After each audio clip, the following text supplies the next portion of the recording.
Whoa! This isn't really a trail, but tonight, right now, we're gonna go through and discuss how to do astrophotography, specifically star trails and time lapses.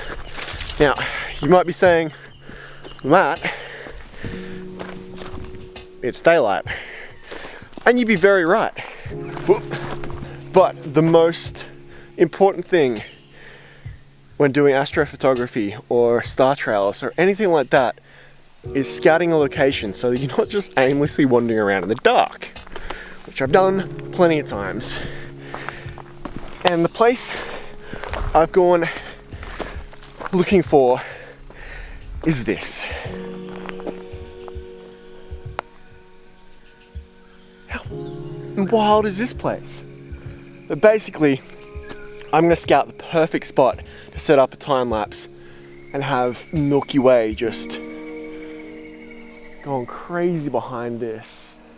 Basically, right now we're gonna go through how I plan out my astrophotography, how I plan out where I'm gonna set the time lapse, where the Milky Way is gonna go, and the way the star trails are gonna go. But first, I'm gonna run over here real quick before I run out of light and fire off some shots, just, you know, for me. Because, whoa, that's a spider. Oh, that's right, I'm in Australia again. There's f***ing spiders everywhere. Go away. At least there's not bears and cougars and whatnot, like North America, that I had to worry about while running around in the bush at night. Just like creepy crawlies and snakes and things here. Oh, look at this. This place is beautiful. Oh, it's a bit further than I thought. When planning shooting the night sky, you've got to think about which way the star's going to go. In the northern hemisphere, you just look for the North Star or the Polaris, and everything will just like rotate clockwise around that. Clockwise? Clockwise. Either way. But in the southern hemisphere, you've got to do the opposite. So basically, what I want to do is find a spot on this creek bed that points south-southwest, so that I can get a point in the southern skies that will rotate around, with also featuring the galactic core of the Milky Way. Okay. What's that? I just jumped in the water. Yeah, this could work. I've got a really calm area apart from the ripples that I just made. And the road goes that way, so I'm hoping that any light pollution goes either way and doesn't actually like end up on these trees. So let's kick on around here a little bit more and find that exact spot to set up this time lapse. Okay, yeah. Alrighty, so now that I've found the location where I want to shoot, I've figured out exactly where I want the southern point of the sky, so that where everything twists around. How beautiful are these birds, by the way. Anyway, I figured out where the Milky Way is using photo pills, which I'll just bring up a screenshot of that. So I'm going to put up on the screen just here what's actually happening on the screen here. And you'll see at midnight tonight, that's what the sky will look like. So I've got the southern point, it won't be behind that, I'll be further down there. But essentially, the sky is going to do this. So from about, you'll see on the clock there, from about 8:30, I'm going to have the Milky Way come down over that setting until about there at midnight. And then I'm going to take some actual photos of, just take some photos basically. So I'm going to do 2 time lapses. I'm going to do one on my old 6D using an intervalometer, which will be a 16mm shot, so super wide. I'll have the southern point of the sky, the Milky Way coming down. I'll be shooting that at f.2, probably 6400 ISO, so 6400, so really high, and 25 seconds. I'm gonna have a sequence of shots every 45 seconds. It'll take one photo, and then over the next, say, 6 hours, we'll get maybe 10 seconds of footage. The next one I'm going to do, I'm going to use a 50mm on my EOS R, which is recording right now, and I'm going to use the 4K in-camera time-lapse function and see just how good I can get it with 50mm lens, so with a $100 lens. I'm not sure how that's going to go, but we'll find that out. For now, I'm going to go make some dinner because, well, I'm going to be out here a while. So I'm going to rip back to the van now that I've scouted my location, I know what I'm doing, I know my settings. Ready. And then I'm going to come back with a head torch because I've walked probably a kilometer around this lake. But yeah, scouting first, then execution, and then later on, probably tomorrow after I've had a decent night's sleep, I'm going to go and show you how to edit these together. Alright, let's kick it, shall we? Before I run out of light and I don't know where I am.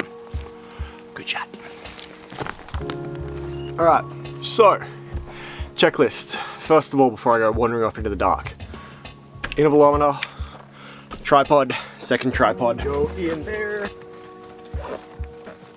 I've made sure I've got my spare batteries. I got some tunes.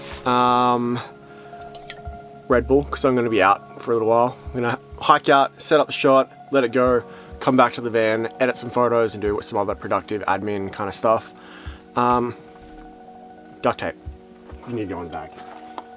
So basically, I've double checked, I've got everything, all the cameras are ready, everything's charged. We're good to go. I'm gonna grab you. My home's all good, all ready to go. Let's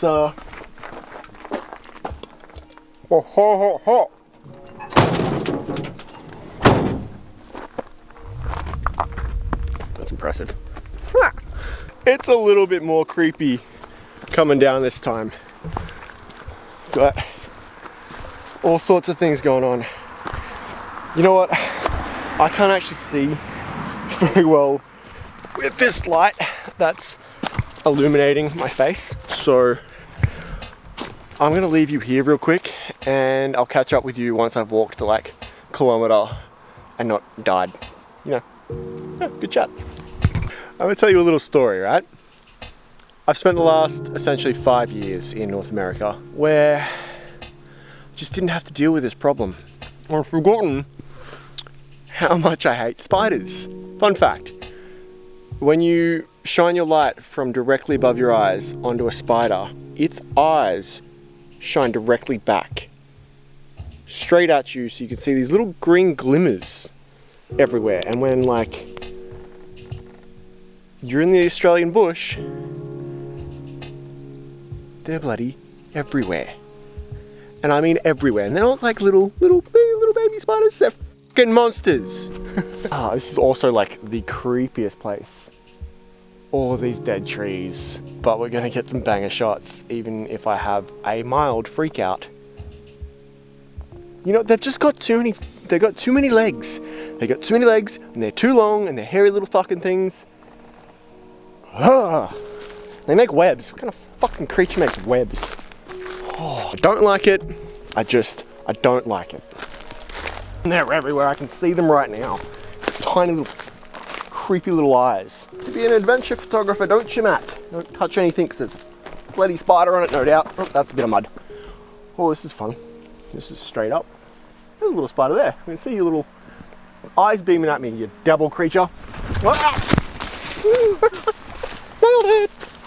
Not a bloody problem. Actually, if I just run, they can't get me.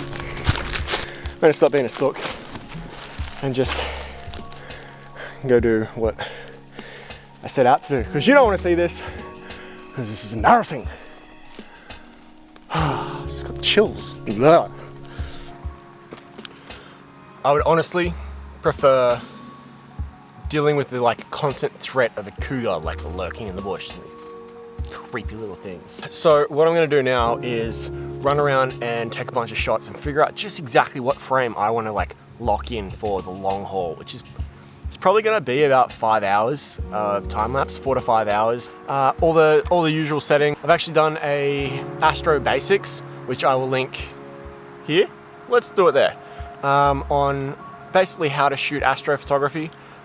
Quick rundown though, I'm going to focus on the brightest star, to change my color balance to the appropriate setting. 25 seconds, 6400 ISO, f2.8, to let as much light in to the sensor as possible, but to also get the Milky Way turning without taking all bloody night.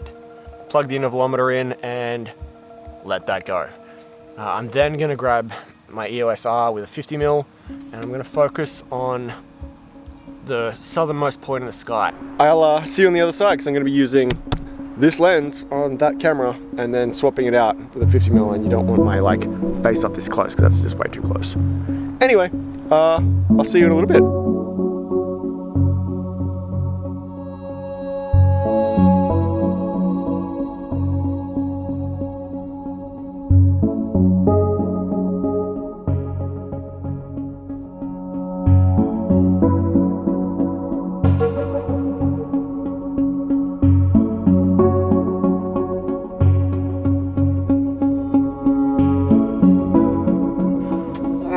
So, as you might have seen in that time lapse that I just showed, there was a fuzziness at the end. So, what I didn't allow for and what I didn't expect was condensation. The hot sunny day and the cool winter night created condensation that kind of just stuck to the camera, including the lens.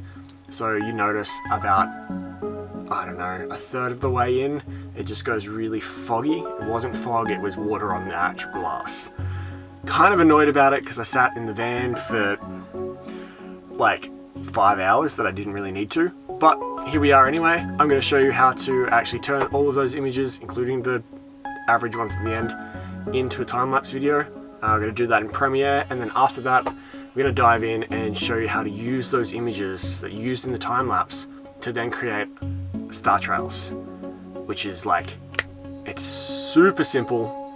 It might take your computer a little while to handle the amount of files that you're going to open, but you'll figure that out, or you'll just, do what I do and we'll have another Red Bull because it's 2 AM. Nope, that's not healthy. Never mind. Anyway, let's just dive right in. I'm not going to go through the whole editing process. I will link in one of these corners a basic editing tutorial for night sky, astro sort of stuff, just to save time in this video. Why are you having a meltdown? First I'm going to hit R, bring up the cropping. I'm going to go 16:9, and I'm going to just crop it at the top. So what you're going to do, you're going to set that crop, and then you're going to select all of the images you want, and you're going to copy that across. So you're going to select everything and hit sync, and just sync all those settings across all of the files. You're good to go. So then what you're going to do, you're going to export them. So you're going to hit Shift Command E, brings up the export file, the export folder thingy. So for 4K, I want the long edge to be 3840, and then it's going to auto adjust the other one so that it's 16:9, 380 on the bottom. Basically, just export that, get it done. I shouldn't have done this so late. If this is just gibberish, I'm sorry. Yes. Alright, we're done. So basically, what you're going to do is you're going to highlight all of those, and you are going to drag them into your Adobe Premiere, and it's going to import all of those files. You're then going to put them in a folder, because you stay organized. Stay organized. You've been with all of those folders. Time-lapse. Did not spell that right, but whatever. And then we'll zoom all the way down. Boop. Put them in there. We're going to open that up, and then we're going to select every image and do just one quick change to save you one big hassle. We're going to right click, and we're going to go speed and duration, and then we're going to change it from almost 5 seconds to 001. Just that. From there, we literally just take that and we drag it onto the timeline.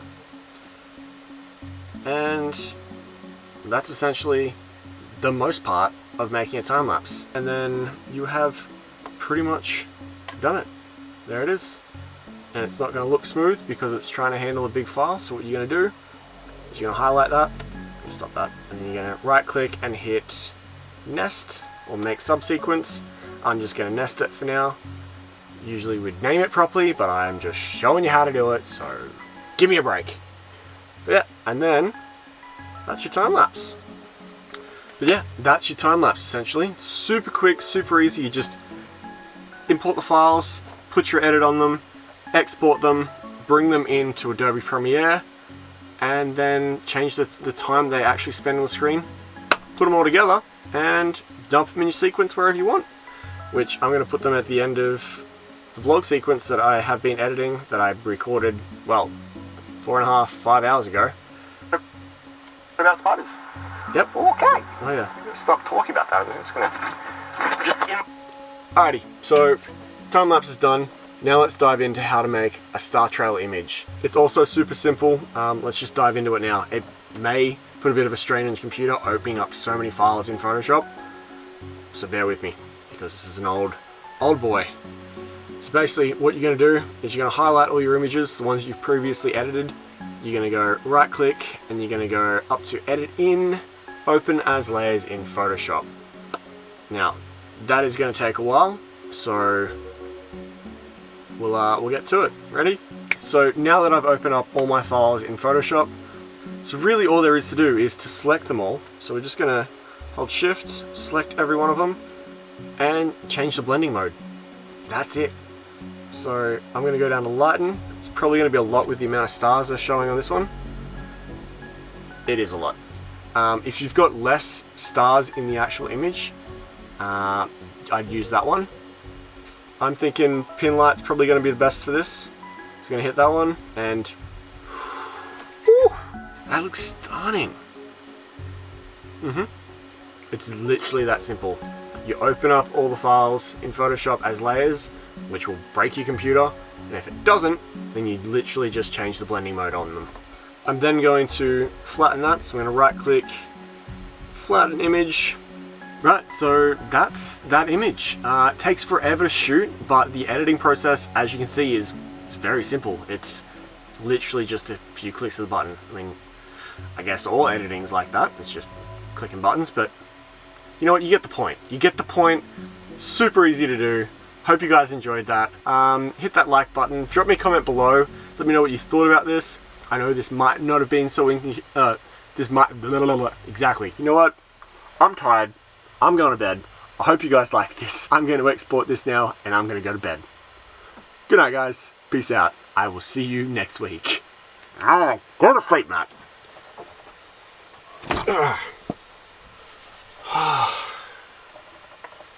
You can go to red and calm down. You're done. Alright, it's time to turn this van into a bedroom.